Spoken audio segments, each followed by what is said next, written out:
बिस्मिल्लाहिर्रहमानिर्रहीम। Welcome to the inclined thinkers. Dear colleagues, जैसे कि आपको पता है कि मैंने पहले भी एक गोल्डन हैंडशेक के ऊपर वीडियो जो थी वो बनाई थी, जिसमें डिफरेंट पैकेजेस जो थे वो दिए गए थे। अब जो है वो नोटिफिकेशन एक गुजरा है नज़रों के सामने से, और यूटिलिटी स्टोर कॉरपोरेशन जो है उनके ऊपर गोल्डन हैंडशेक जो है वो इम्प्लीमेंट कर दी गई है।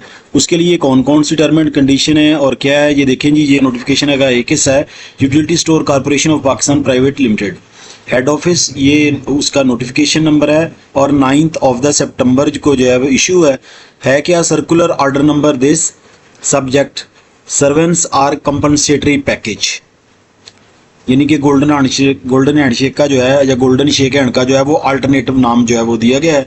All the employees of the utility store corporation has been laid off with effect from 1st of the September to 2025. These employees would be given the servants package as detail under। सबसे पहला package क्या है जी regular employees के लिए।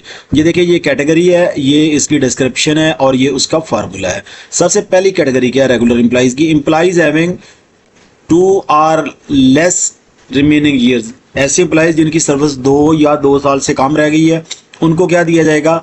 Grass पे of the remaining months, यानी जितने महीने रह जाएंगे उनकी ग्रास पे जो है उनको देके लमसम फ़र्क कर दिया जाएगा। यानी 2 साल रहते हैं तो 2 साल की तनख्वाह देके उनको फ़र्क कर दिया जाएगा। उसके बाद employees having the service of above 20 years. अगर कोई एम्प्लॉइज ऐसे हैं जिनकी सर्विस जो है वो 20 साल से ज़्यादा है, तो फिर क्या सूरत हाल होगी जी? 2 running basic of the completed years, यानी जितने साल कंप्लीट हुए हैं उनकी जो है वो 2 रनिंग बेसिक जो है वो पर ईयर जो है वो दे दी जाएगी। उसके बाद तीसरी कैटेगरी क्या है? Employees having less than 20 years service. अगर किसी मुलाजिम की सर्विस जो है वो 20 साल से कम है, तो फिर क्या हुआ? पहली बात, 3 रनिंग बेसिक पे ऑफ द कंप्लीटेड ईयर्स, यानी जितने साल मुकम्मल हो गए हैं और हर साल की जो है वो 3 पे जो है वो उसको दे दी जाएंगी। या फिर 1.25 multiplied by running basic of the remaining month of the service. या फिर क्या होगा कि जितने महीने रह जाएंगे सर्विस के कंप्लीट होने में, उनको 1.25 जो है उससे मल्टीप्लाई कर दिया जाएगा और आपकी जो है वो सैलरी दे दी जाएगी।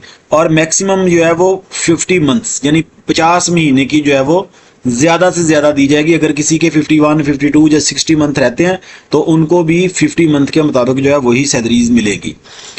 उसके बाद है जी कंट्रेक्चुअल एम्प्लॉइज़ के लिए, कि जैसे लोग जो कॉन्ट्रैक्ट पे हैं, employees having 2 or less remaining years, यानी कि ऐसे एम्प्लॉइज़ जिनकी सर्विस 2 साल या 2 साल से कम रहती है, तो उनके लिए क्या होगा? Running basic for each remaining month, यानी सिर्फ रनिंग बेसिक जो है वो हर महीने की उनको दे दी जाएगी जितने महीने रहते होंगे। Number 2, employees having service up to 16 years. ऐसे लोग जिनकी सर्विस जो है वो 16 ईयर्स तक है, उसके लिए क्या होगा?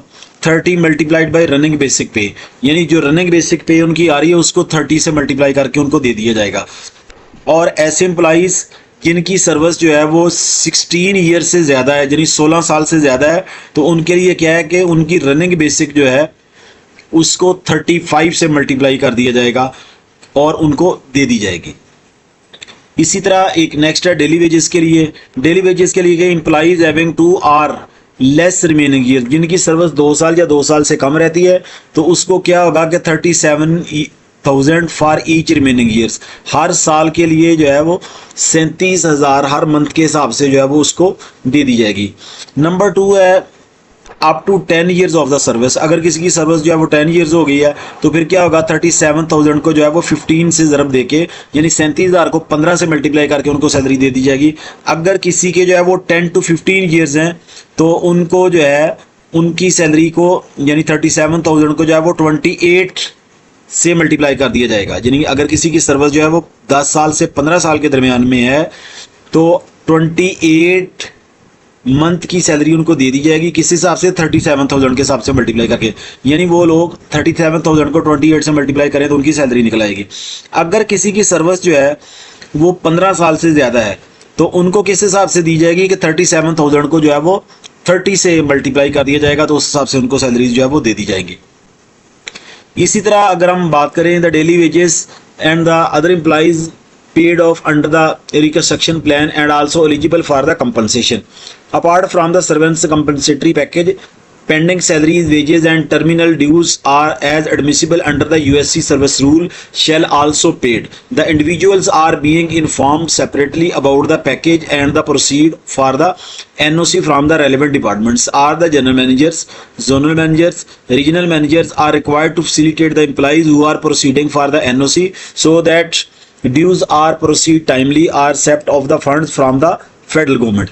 ये देखें जी, ये ह्यूमन सोर्स मैनेजमेंट की तरफ से नोटिफिकेशन जो है वो इशू हुआ है, ये देख सकते हैं आप। और डिस्ट्रीब्यूशन कहाँ पर हुई है इसकी, SO2 MD USC head office, उसके बाद क्या जी CIS CS, उसके बाद है all general managers, all zonal heads, ये था। और उसके बाद ये आपको एक कंप्लीट नोटिफिकेशन जो है वो दिखा दिया गया है। ये देखिए उसी तरह ये इसका फर्स्ट पैकेज है, कॉन्ट्रैक्ट के लिए है, डेली वेजेस के लिए है, और ये उसकी सेकंड टर्म एंड कंडीशन जो है वो उसके साथ मेंशन की गई हैं, ये भी सारी बता दी गई हैं। और ये देखिए ये बाकायदा जो है वो इसके लिए इसका साइन स्टैम्प जो है वो मौजूद है। Thank you very much. ये था गोल्डन हैंडशेक के वाले से पहली वीडियो भी आप डिस्क्रिप्शन के लिंक्स में देख सकते हैं। Thank you very much. अल्लाह हाफिज़, अस्सलाम वालेकुम।